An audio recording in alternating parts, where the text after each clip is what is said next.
정신이 맑으면 무엇하리요. 자식이 많은들 무엇하리요. 보고품만 더하더이다. 요양원이나 요양병원에 장기 입원하고 있는 부모님이나 가족분들이 계신가요? 그곳에서 하루 종일 있으면서 생각나고 그리운 것은 무엇보다 사람이라고 합니다. 특히 가족에 대한 그리움과 고독은 더할 것입니다. 오늘은 요양병원에 근무하는 의사 선생님의 글을 소개드리고 싶습니다. 영상을 준비하며 할아버지 이야기에 저도 눈물이 흘렀습니다. 요양원과 요양병원에서 일어나는 일들도 함께 들으시면 좋겠습니다. 요양병원 의사 선생님의 글. 요양병원에 면회 와서 서 있는 가족 위치를 보면 촌수가 딱 나옵니다. 침대 옆에 바짝 붙어 눈물 콧물 흘리면서 이거저거 챙기는 여자는 대부분 딸입니다. 그 옆에 뻘쭘하게 서 있는 남자는 대부분 사위일 확률이 높습니다. 문간쯤에 서서 먼 산 보고 있는 사내는 아들이 대부분입니다. 복도에서 휴대폰 만지작 거리고 있는 여자는 며느리지요. 부모를 요양병원에 맡기자고 하는 것도 보통은 아들입니다. 병원에서 근무하며 느꼈던 것은 그래도 이따금씩 찾아가서 살뜰히 보살피며 준비해온 밥이며 반찬이며 죽이라도 떠먹이는 자식은 대부분 딸이라는 것입니다. 딸이라고 아들이라고 모두가 그런 것은 당연히 아닙니다. 하지만 대개 아들놈들은 침대 모서리에 잠시 걸터 앉아 딸이 사다 놓은 음료수 하나 까먹고 이내에 사라집니다.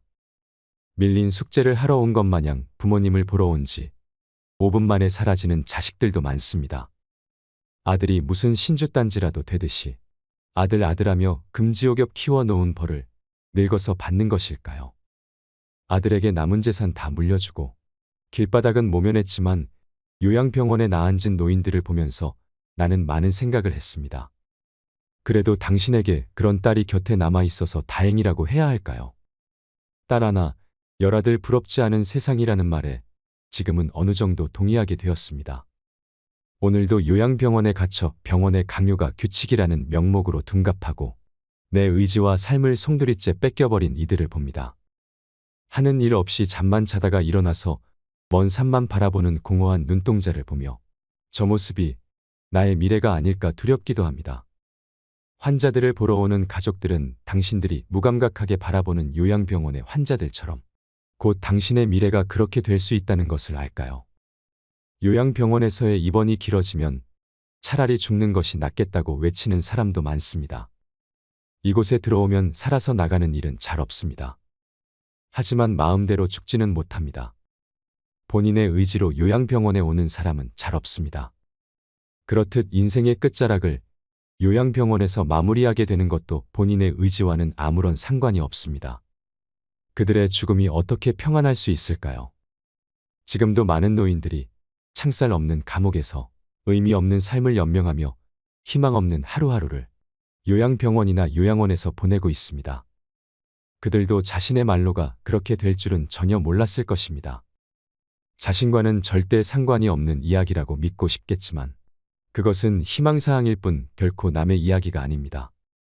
우리는 나이가 들고 서서히 정신이 빠져나가면 어린애처럼 속이 없어지고 결국 원하든 원치 않든 자식이 있든 없든 마누라나 남편이 있건 없건 돈이 있건 없건 잘 살았건 잘못 살았건 세상 감투를 썼건 못 썼건 잘났건 못났건 대부분 요양원이나 요양병원에서 생의 마지막을 보내게 됩니다. 고려시대에 60세가 넘어 경제력을 상실한 노인들은 밥만 축낸다고 자식들의 지게에 실려 산속으로 고려장을 떠났다고들 하는데 실제로 오래전 일제가 만든 거짓 역사였습니다. 하지만 오늘날에는 요양원과 요양병원이 노인들의 고려장터가 되고 있는지도 모르겠습니다. 한번 자식들에게 떠밀려 그곳에 유배되면 살아서 다시는 집으로 돌아가지 못하니 그것이 고려장터가 아니고 무엇이겠냐고 말하는 사람도 있습니다. 그곳은 자기가 가고 싶다 해서 갈 수 있는 곳도 가기 싫다고 해서 안 가는 곳도 아니라고 합니다. 늙고 병들고 정신이 혼미해져서 자식들과의 대화가 단절되기 시작하면 갈 곳은 그곳밖에 없습니다. 결국 초라하게 늙어버린 나를 받아주는 곳도 요양병원과 요양원뿐입니다. 자식들도 살기 힘들다고 합니다. 그래서 산 사람들은 살아야 한다며 부모 스스로 오시는 분들도 있습니다. 이런들 저런들 어쩌겠습니까?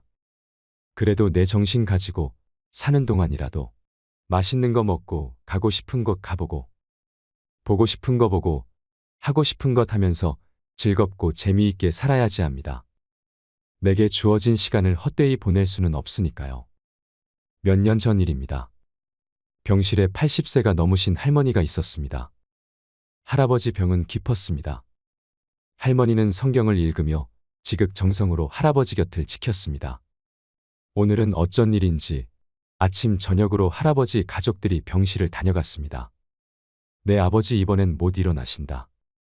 이제는 화장실 걸음도 못 하신다.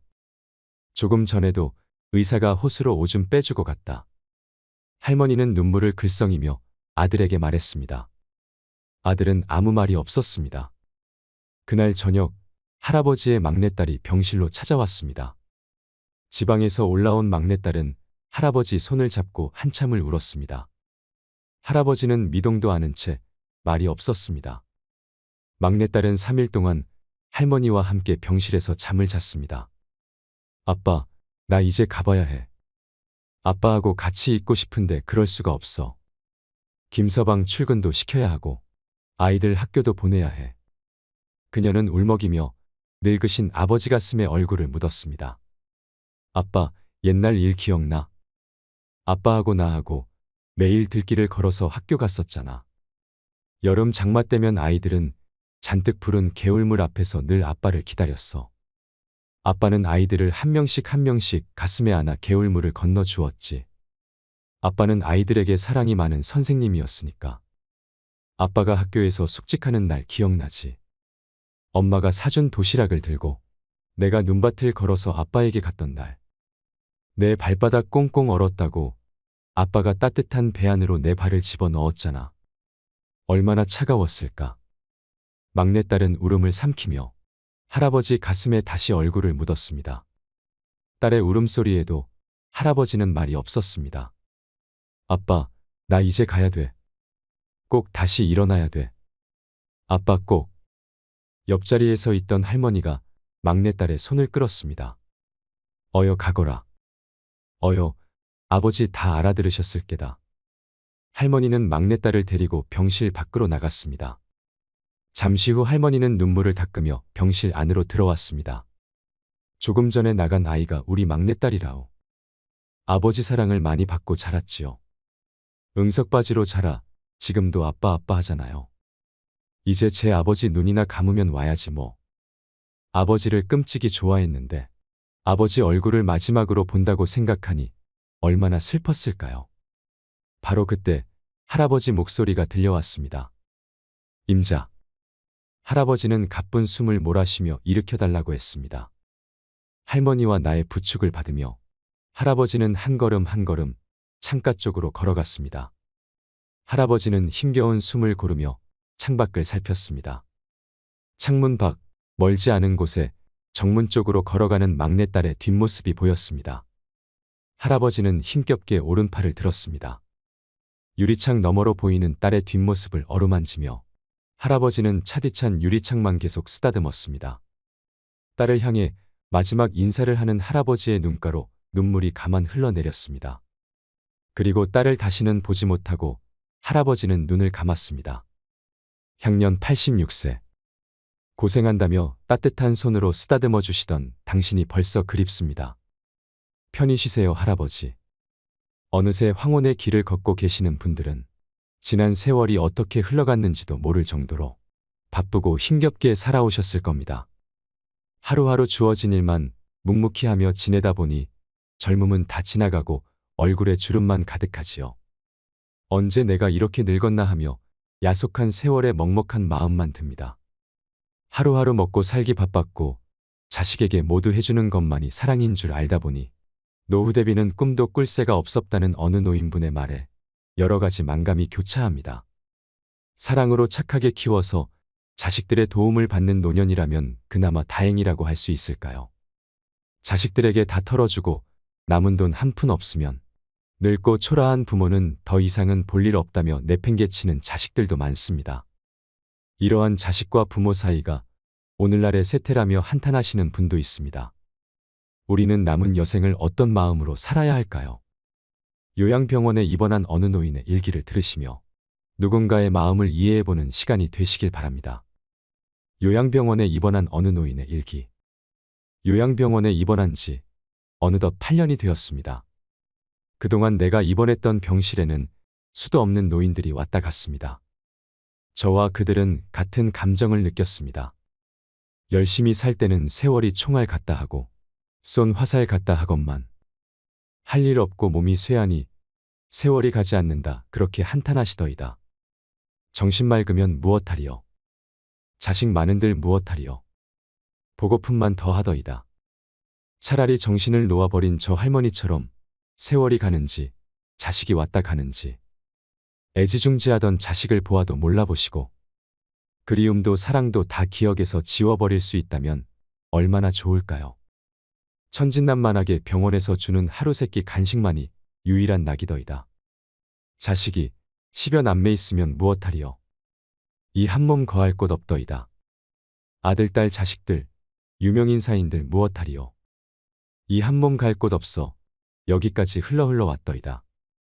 허리띠 졸라매고 최고 학벌 자랑하며 고생도 보람으로 알고 자식 뒷바라지 했던들 무엇하리요. 작디 작은 이 한몸 자식이 아닌 사람들 손에 매인 것을 인생 종착역인 이곳까지가 멀고도 험하였으니 종착역에 벗은 많으나 마음 나눌 곳 없어 외롭더이다. 앞을 못 보는 사람, 듣지 못하는 사람 속에 맑은 정신은 외롭기만 하더이다. 치매로 정신을 망각하면 차라리 그것이 신의 선물이 아닐까요? 나는 무슨 죄를 지어 이런 고통 속에서 살아가야 하는 것입니까? 언제까지 이 고통을 감내해야 하는 것입니까? 망각하는 그것만이 고통에서 벗어나는 유일한 방법일지도 모릅니다. 몸은 쇠하고 정신이 맑으면 무엇하리요. 괴로움만 더하더이다. 이제는 그런 생각이 듭니다. 치매가 오면 가는 마당에 야속함도 사랑도 그리움도 추억도 정신에서 모두 내려놓으니 차라리 마음이 홀가분하지는 않을까요?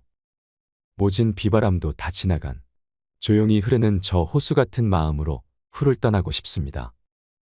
요양병원에 입원한 어느 노인의 일기가 어떠셨나요? 과거의 부모님들은 위로는 부모님께 효도하고 아래로는 자식에게 내 인생을 투자하고 노후 준비할 겨를 없으니 그 자식이 크면 내 노후를 보장해 주겠지 하는 경우가 일반적이었습니다. 하지만 이제는 자식도 자식 갈 길을 가고 나는 나대로 독립하고 정부의 사회복지 서비스를 받든지 하며 스스로 노후를 책임져야 하는 시대입니다. 자식에게 모든 것을 해주고 싶은 것이 부모 마음이라지만 나의 노후 독립에 필요한 만큼은 꼭 남겨두어야 합니다. 경제적 독립, 신체적 독립, 정신적 독립을 꼭 이루셔야 합니다. 연금 타고 퇴직금 타는 족족 다 큰 자식들 뒷바라지 하느라 허리가 휘고 그것도 모자라 더 많은 요구를 하는 자식들이 참 많습니다. 물론 자식에게 끊임없이 바라는 부모들도 많지요. 서로가 독립하지 못하면 함께 비참한 꼴이 될 뿐입니다. 빈털터리가 된 부모들은 길거리에 몰리고 있습니다. 자식이 부모와 손절하는 방법에 대한 유튜브 영상은 수백만 회를 찍고 있습니다. 우리는 왜 이렇게 냉정해져야만 했을까요? 사랑하며 살기도 모자란 세월에 왜 서로에게 상처가 되어야만 했을까요? 이 현실은 남의 이야기가 아닌 바로 우리들의 이야기입니다. 노년의 외로움에 대한 이야기를 조금 더 하고 싶은데요. 실제로 요양원이나 요양병원에 근무하시는 분들에게 언제가 제일 힘드냐고 물어보면 명절이라고 합니다. 명절이 다가오면 입원해 계시는 노인분들이 기대를 엄청나게 한다고 합니다. 딴 때는 안 오더라도 명절 때는 찾아오겠지 하는 겁니다. 그래서 간병인 분들이 보호자들 오기 전에 머리 손질도 해드리고 옷도 깨끗이 입혀드리고 전날 목욕도 다 해서 준비하고 있는데 명절임에도 불구하고 연락은커녕 아무도 안 찾아오시는 분들도 많다고 합니다. 수년이 지났는데도 가족들이 찾아오지 않은 분들은 볼 때마다 마음이 아프다고 하는데요. 거의 방치해두고 있는 셈입니다. 처음에 보호자가 부모님을 맡기면서는 금방 데리러 오겠다고 하고 가서는 마냥 기다리게만 되는 상황이 오니까 환자분들은 얼마 안 있으면 퇴원한다고 했는데 왜 자꾸 길어지냐고 우시는 분들도 있다고 하지요. 그럴 때마다 직원들이 해줄 수 있는 것은 마냥 기다리세요 라는 말뿐입니다. 어르신의 부탁으로 가족들에게 전화를 하면 싫어하는 가족들이 많기 때문입니다. 실제로 왜 전화를 했냐며 호통을 치시는 분들도 있다고 하지요. 명절에 가족들이 찾아와서 맛있는 거 같이 나눠 먹고 하는 분들은 그곳에서는 상류층이라고 합니다. 다른 분들의 부러움을 사지요. 반면에 더 안타까운 것은 누가 봐도 외롭고 쓸쓸한 어르신인데 부러움이라는 감정도 잃어버리신 분들입니다. 맡았던 환자분 중에는 중증 치매에 눈이 안 보이시는 분이 있었는데 명절에 혼자 앉아서 너무 지루하니까 침대에서 어린아이처럼 발을 동동동 장난치면서 혼자서 노셨다고 하는데요. 그 모습을 보며 사랑스럽기도 하면서 참 안타까운 마음도 들었다고 합니다. 마음이 짠해서 입에다가 약과를 넣어드리면 그걸 다 드시고서는 아, 또 먹고 싶다. 빨리 먹어서 너무 아까워서 눈물이 나네. 하셨다고 합니다. 어떤 분들은 죽음을 앞두시고 연명치료를 안 한다고 해서 곡기를 끊고 15일을 넘게 계셨는데 정말 누구를 기다리고 있나 생각될 정도로 눈을 감지 못하시더랍니다. 그러다 자식이 오고 나서야 돌아가셨다고 합니다. 이분들의 모습이 그저 남의 일처럼만 느껴지시나요? 노년을 불행하게 만드는 적은 건강보다 외로움이라고 하지요. 우리 주변만 보더라도 요양원이나 요양병원에 가족들을 두고서 먹고 살기 바쁘다는 핑계로 내 몸 편히 누일 시간 없이 팍팍한 삶을 살아가다 보니 자주 찾아뵙지 못한 경우도 있을 것입니다. 돌아가시고 나서 나중에 후회하면 무슨 소용일까요? 돌아가신 분은 말이 없습니다. 그리고 사라진 빈자리에는 온기가 없습니다. 부모님께 잘해드려도 돌아가시면 못한 것만 생각난다고 합니다. 그러니 더더욱 지금 내 옆에 사랑하는 사람이 있다면 한 번이라도 따뜻한 손을 맞잡으셨으면 합니다. 사랑한다고 말하고 서로의 눈동자에 내 모습을 담으며 소중한 마음을 나누는 것이 더 중요합니다. 저는 요즘 나이가 들수록 대화할 수 있는 가족과 벗이 있다는 것에 감사하며 살아야겠다는 마음이 듭니다. 볼 수도 만질 수도 없는 것이 사람 마음이라고 하지만 사람을 움직일 수 있는 것은 결국 진실한 마음입니다. 외롭다는 느낌은 사람과 사람의 피부가 닿느냐 안 닿느냐에 따라서 많이 차이가 난다고 합니다. 오늘은 부모님 옆에 앉아서 내가 어렸을 적 부모님께 받았던 사랑을 떠올려 보며 손발톱을 깎아드리는 건 어떨까요? 하나하나 손가락 발가락을 살피면서 부모님의 손발톱을 깎아드리는 것이 참 좋을 것 같다는 생각을 합니다. 남은 여생을 어떤 마음으로 살아야 하는지를 생각해보고 요양원이나 요양병원에 계신 부모님과 가족에 대한 그리움과 고통을 생각해보는 귀중한 시간이 되었길 바랍니다. 마지막으로 인생살이의 4가지 소중한 지혜를 나누고 싶습니다. 첫째는 재행무상입니다. 태어나는 것은 반드시 죽습니다. 형태 있는 것은 반드시 소멸합니다. 나도 꼭 죽는다라고 인정하고 세상을 살아가세요. 죽음을 감지하는 속도는 나이별로 다르다고 합니다. 청년에게 죽음을 설파한들 자기 일 아니라고 팔짱을 끼지만 노인에게 죽음은 버스 정류장에서 차를 기다림과 같나니 종교나 부모, 남편과 아내 누구도 그 길을 막을 수 없고 대신 가지 못하며 함께 가지 못합니다. 하루하루 촌음을 아끼고 후회 없는 삶을 사는 것. 이것이 죽음의 두려움을 극복하는 유일한 길입니다. 둘째는 회자정리입니다. 만나면 헤어짐이 세상사 법칙이며 진리입니다. 사랑하는 사람과 가족, 남편과 부인과 자식, 명예나 부귀영화를 영원히 움켜쥐고 싶지만 하나 둘 모두 내 곁을 떠나갑니다.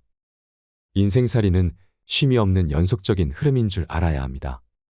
매달리고 집착하고 놓고 싶지 않는 그 마음이 바로 괴로움의 원인이며 만병의 시작이니 마음을 새털같이 가볍게 하는 지혜가 필요합니다. 셋째는 원증회고입니다. 세상을 살아가다 보면 미움과 증오와 스트레스가 가득합니다. 하지만 아무리 피하고 싶어도 미운 사람, 싫은 것, 바라지 않는 일은 반드시 만나게 됩니다. 원수와 가해자, 아픔을 준 사람과 꼴도 보기 싫은 사람도 만나게 되며 가난과 불행, 병고나 이별과 죽음 등 내가 피하고 싶은 것들이 나를 찾아옵니다. 세상은 돕니다. 빙글빙글 주기적으로 순환합니다. 나도 자연의 일부인 만큼 자연의 이치와 순환에 따라 주기적으로 찾아옵니다. 이를 라이프 사이클이라고도 하지요. 현명하고 지혜롭고 매사에 긍정적인 사람은 능히 헤쳐나가지만 우둔하고 어리석고 매사에 소극적인 사람은 그 파도에 휩쓸리나니 늘 마음을 비우고 베풀며 살아가세요. 네 번째는 구부듣고입니다. 구하고자, 얻고자, 성공하고자, 행복하고자 하지만 세상살이가 그렇게 만만치 않습니다. 자신이 마음먹은 대로 다 이루어지면 고통도 없고 좋으련만 모든 것은 유한적인 데 비해 사람 욕심은 무한대이므로 아무리 퍼부어도 채워지지 않는 항아리와 같습니다. 그러므로 욕심덩이 가득한 마음을 조금씩 덜어 비워가야 합니다. 자꾸 덜어내고 가볍게 할 때 만족감과 행복감, 즐거움이 그를 따릅니다. 마치 형체를 따르는 그림자와 같이 말이죠. 우리 인생살이가 살아보면 별게 없습니다. 똥오줌 가리는 것으로 시작해서 똥오줌 가리는 것으로 끝나는 게 인생 아닐까요? 더 욕심낼 것도 괴로울 것도 없습니다. 완벽할 수 없는 게 인간이고 인생입니다. 그래서 우리는 힘든 내 삶을 자신의 여건을 받아들여야 합니다. 바꿀 수 있는 게 아니라면 현재에 만족하며 살 수밖에 없습니다. 우리는 주위에 있는 많은 이들을 부러워만 하다가 세월을 보냅니다. 돈이 많아서 부럽고 잘생겨서 부럽고 집안이 좋아서 부럽고 능력이 좋아서 부러워하지요. 하지만 어쩌면 반대로 나를 부러워하는 사람도 많을 수 있음을 알아야 합니다. 우리가 보기에 모든 것을 다 가진 것 같은 사람도 사실은 완벽하지 못하고 불완전하고 부족함이 있을 것입니다. 내가 완전할 수 없는 것처럼 남도 완전할 수 없음을 알아야 합니다. 연못에 물이 맑으면 3cm 크기의 연꽃이 피지만 연못에 물이 질퍽하게 더러워져 있으면 최고로 20cm까지의 연꽃이 핀다는 것을 아시나요? 삶이 어려울수록 당신이 피우는 꽃은 더 아름다울 것입니다.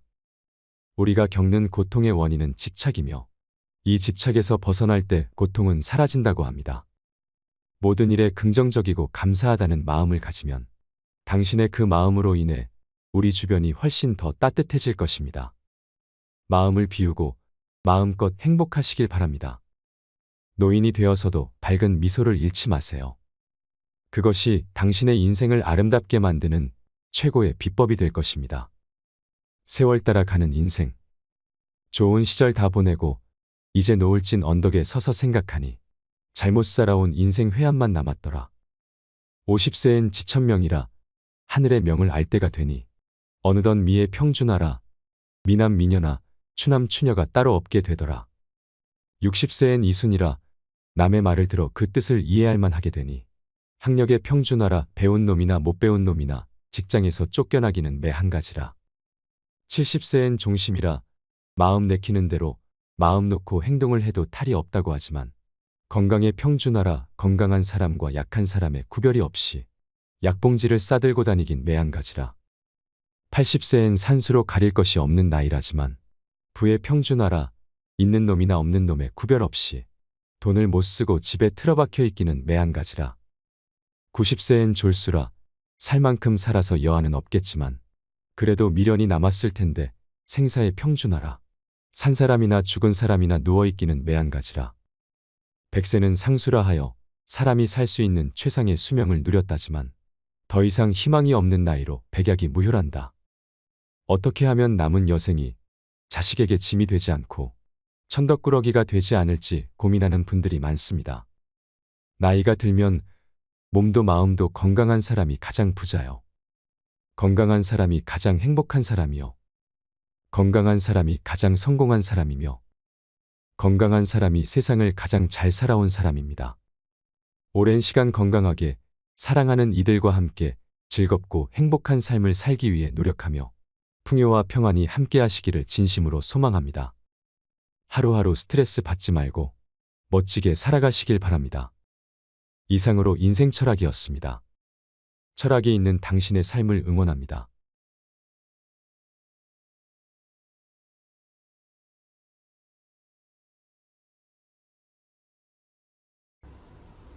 우리나라는 잘 알려져 있듯이 노인 자살률이 OECD 가입국 중에 압도적인 1위입니다. 준비 안 된 초고령 사회이지요. 이미 초고령 사회에 접어든 일본이나 이탈리아와도 꽤 차이를 보입니다. 이것은 정말 심각한 수치입니다. 혹시라도 이 모든 것이 나와는 관련 없는 일이라고 생각하시나요? 주변에 돈이 없어서 힘들어하는 노인은 생각보다 훨씬 더 많습니다. 젊었을 적에는 아들, 딸 키운다고 뼈 빠지게 일하고 공부시킨다고 저축 한번 제대로 못하고 다 키워서는 시집 장가 간다고 해서 경제적으로 지원해 주다 보니 그러느라 내 인생은 제대로 살아보지도 못한 채로 노후에 빈털터리가 된 노인들이 많습니다. 마음에 드는 옷도 한번 제대로 사지 못하고 경제적으로 궁핍하니 밥과 반찬도 대충 끼니만 때우듯 먹게 되지요. 준비되지 않은 노후는 불행의 연속입니다. 여러분, 돈 벌려고 주식, 부동산 해보셨나요? 이것은 답이 아닙니다. 진짜 행복하려면 이것은 필수입니다. 비참한 노후 파산을 피하기 위해 오늘 영상 끝까지 시청해 주시길 바랍니다. 분명 도움되실 거라 생각합니다. 요즘은 100세 시대를 넘어서 120세 인생이라고 하는데요. 그래서 요즘에는 60대가 어린이 취급을 받습니다. 40년 전에 65세 이상이면 노인이다라고 정해놓은 것을 아직도 그렇게 하고 있지요. 회갑잔치, 칠순잔치, 팔순잔치까지 사라지고 있는 마당에 문화가 바뀌고 있는데도 이를 따라가지 못합니다. 문상을 가보면 100세 시대라는 게 실감이 납니다. 요새 평균 수명이 남녀 합해서 83세라고 하는데요. 이제는 고령화 사회를 넘어 고령사회입니다. 2025년인 2년 후에는 5명 가운데 1사람이 노인이고 2035년이면 3명 중 1명이 노인입니다. 경제가 성장하니까 부자가 증가하는 것은 바람직한 현상입니다. 그런데 반대로 가난한 사람들도 그만큼 늘어납니다. 그러니까 가난의 대물림이 많이 발생하고 있고 요즘에 노숙자들이 생각보다 많습니다. 사회봉사단체에서 하는 무료급식소에 가보면 밥 한 끼 먹으려고 노인들이 장사진을 이룹니다. 그리고 구청이나 동 단위로 저렴하게 운영하는 급식소를 가보면 2,000원에서 4,000원 하는 밥을 먹으려고 언제나 만원입니다. 쪽방에서 사는 사람들, 신용불량자들, 생계가 어려운 사람들이 주위를 조금만 둘러보면 생각보다 많습니다. 기초생활수급자 같은 국가가 책임져야 하는 사람들이 점점 늘어나는 것입니다. 80세 넘은 노인들이 후회하는 일 중 가장 첫 번째는 돈벌 기회를 놓친 것이라고 합니다. 살아온 기간 동안 경험이 없기 때문에 지나고 나서 후회만 했던 경우가 많았던 것입니다. 노인들은 젊은 시절에 돈에 대한 욕심이 없던 것도 하나의 돈벌 기회를 잃은 것이라고 합니다. 그럼 돈만 많이 있으면 행복하냐를 물어보면 그것은 아닙니다. 주변에 돈이 많은 사람이 많습니다. 제 지인이 얼마 전에 1억이 넘는 자동차를 새로 샀길래 어디서 났느냐 이랬더니 우리 와이프가 사줬다 합니다. 알고 보니 친구 처갓집이 엄청 부자라는 거예요. 그럼 돈이 많으니 행복해야 하잖아요? 근데 그 친구는 건강이 좋지 못합니다. 우리가 행복한 인생을 산다고 하는 것은 돈이 아니라 화목한 가정을 가지고 작은 일에도 감사하고 아침에 뜨는 태양을 보고 기뻐하고 파란 하늘이 좋고 김치하고 된장찌개만 먹고 살아도 그 음식을 맛있게 먹으면서 이웃과 행복을 나누는 이런 것이 행복입니다. 돈만 많이 번다고 행복한 것은 아닌 것이죠. 준비되지 않은 노후는 불행이 예견되어 있습니다. 그렇다면 우리는 어떤 준비를 해야 할까요? 첫째는 건강입니다. 두 번째는 경제력을 확보하기 위한 노력입니다. 힘 닿는 한 무리하지 않는 선에서 꾸준히 일하는 것은 중요합니다. 세 번째는 적당한 취미생활입니다. 음악을 좋아하면 음악 동호회 활동을 하고 등산을 한다거나 글씨를 쓴다거나 아니면 골프나 테니스 같은 운동도 좋습니다. 그리고 가장 중요한 것은 항상 꿈을 꾸고 미래에 대비하는 것입니다. 사람은 내일에 대한 희망이 없으면 안 됩니다.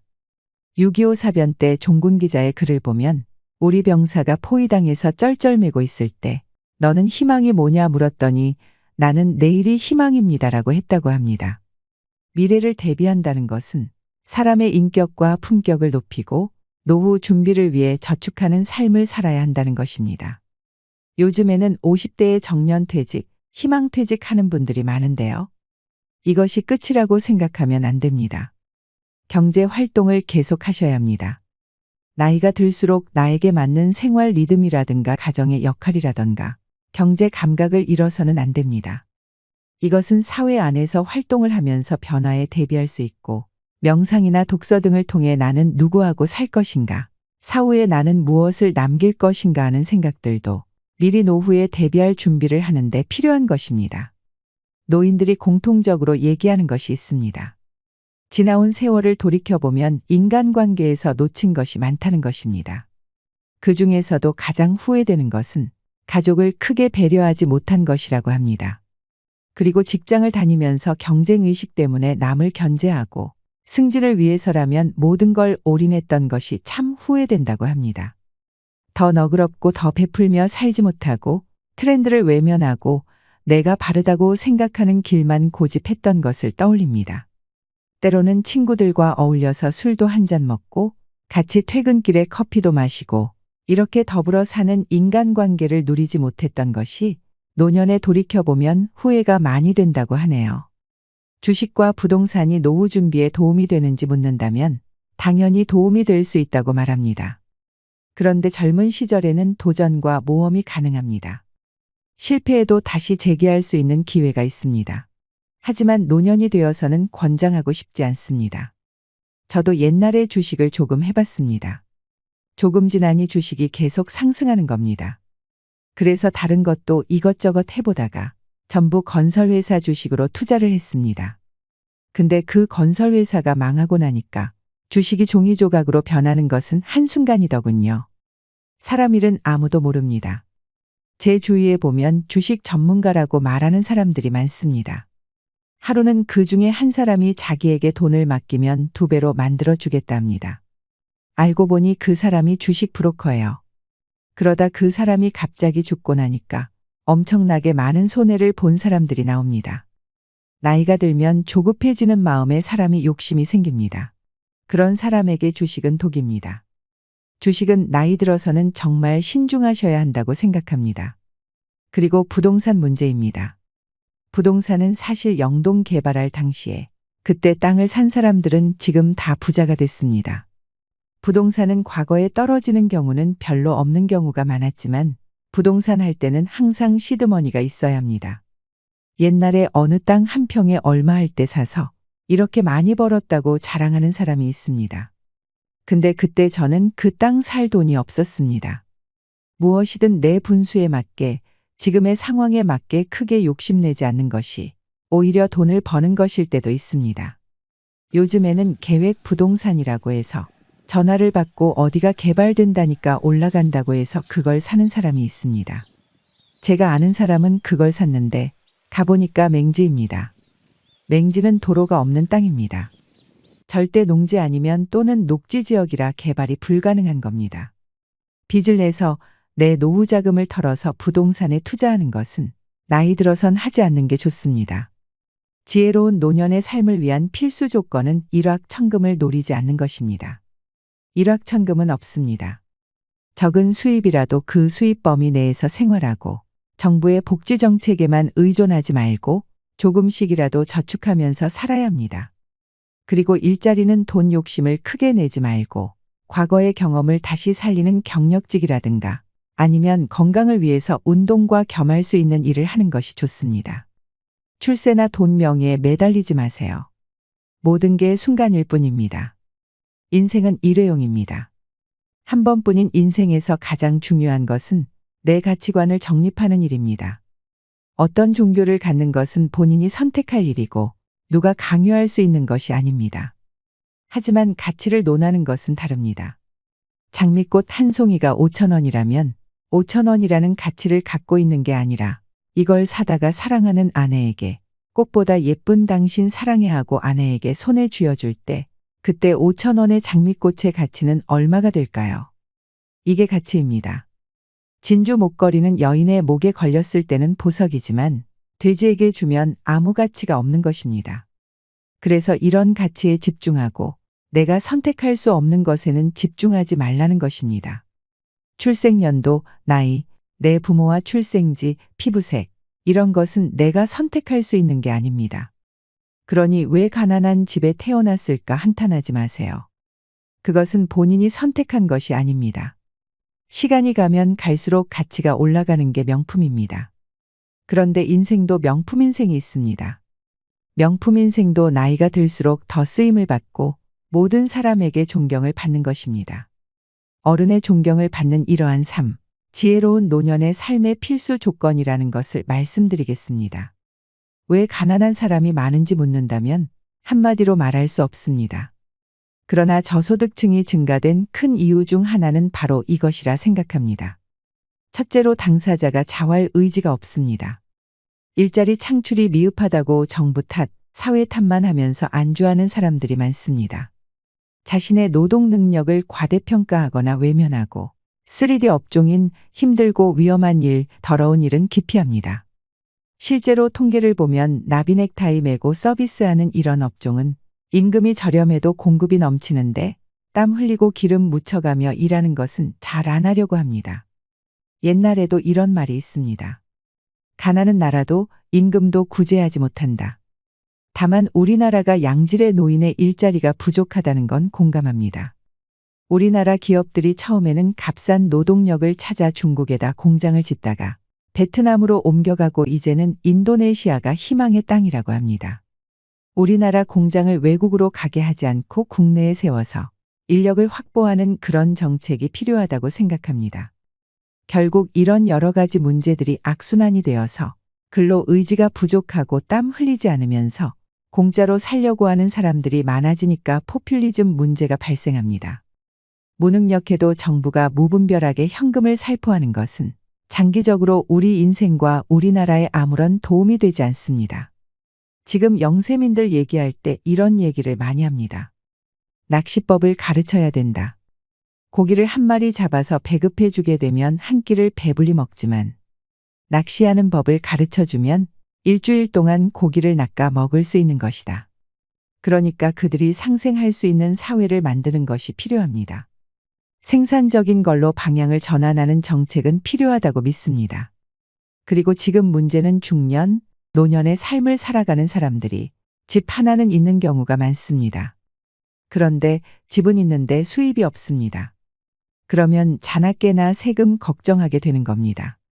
의료보험금, 각종 공과금, 기본 생활 자금이 필요하지요. 수입이 없는데 집만 있으면 생활이 안 됩니다. 그래서 결국 그 집을 팔게 되는 거죠. 그럼 집을 파는 순간에 새로운 영세 노인이 생기는 겁니다. 새벽부터 폐지를 줍고 다니는 꼬부랑 할머니와 할아버지도 있고 가난과 평생을 싸워온 이들이 요새는 더 비참하게 삽니다. 우리 주변을 보면 노후 준비가 안 된 분들이 너무 많습니다. 근데 우리는 잘 되면 제 탓이고 못 되면 조상 탓이라고 합니다. 왜 그러냐면 우리나라 사람들은 근본적으로 경제교육이 제대로 되어 있지 않습니다. 경제 공부는 나이 들어서도 끊임없이 해야 합니다. 마음만 먹으면 요즘에는 정보를 쉽게 접할 수 있습니다. 매일 신문도 읽고 지금처럼 유튜브도 보시면서 사회가 어떻게 돌아가는지 내가 할 수 있는 것이 무엇인지 생각해야 합니다. 후회되는 인생을 살지 않으려면 인생은 마라톤이라고 생각해야 합니다. 남의 인생과 비교해서 낮아지지 마세요. 조금 앞서갔다고 해서 뽐내지 말고 뒤에서 있다고 해서 의기소침하지 말고 내 인생의 가장 영광스러운 순간은 오지 않았다. 이렇게 생각하고 사시길 바랍니다. 주식 부동산에서 돈 많이 번 사람 쳐다보지 마세요. 내가 갖고 있지 않은 남의 떡에 신경 쓰지 말고 자신의 길을 걸어가시면 됩니다. 자신의 주어진 조건에서 최선을 다하면 그게 답입니다. 과거를 돌아보고 후회하고 한탄하지 말고 반면에 다가오는 미래도 두려워하지 마세요. 나에게 밝은 내일이 오고 있다는 것을 믿으면서 꿈과 확신을 가지고 살게 되면 그것이 노후를 생각하는 인생의 지혜입니다. 자, 여러분, 오늘부터 더 나은 내일을 꿈꾸면서 희망을 잃지 않고 살아가는 지혜로운 노인이 되길 바랍니다. 여러분 행복하십시오. 오늘 알려드린 내용 잘 기억하시고 내 것으로 만드셔서 은퇴 후 행복한 노후 생활하시길 바랍니다. 이상으로 시니어를 위한 모든 것, 시니어 연구소였습니다.